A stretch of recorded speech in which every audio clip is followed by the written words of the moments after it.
Welcome to Layn Tik University. Today is about the Turo app.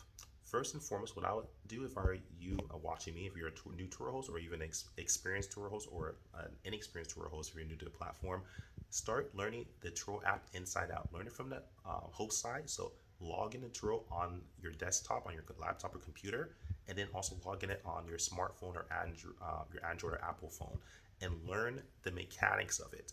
That way you can learn how to respond, how to message, and to go a step further, reverse engineer. You go in as a guest, log in as a guest, look at different tutorials, look at the reviews, learn the mechanics. This is for psychological purposes. This might seem ridiculous, but promise you, I am a power host and this works.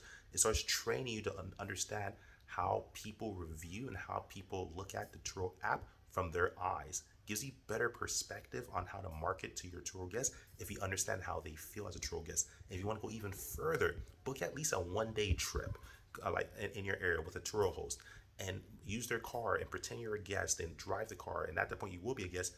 Check in, check out, get the feeling how it feels as a Turo guest so you remember that. And even better, if you book a trip that way, you could talk to the Turo host that you got the car from and ask them questions and say, hey, I'm interested in this business, etc. And even if you are a Turo host, that's another connection you can make. That's a quick tip for today for the Turo app, based on the Turo app, but also the Turo website. Understand the mechanics of it so you can understand the psychology.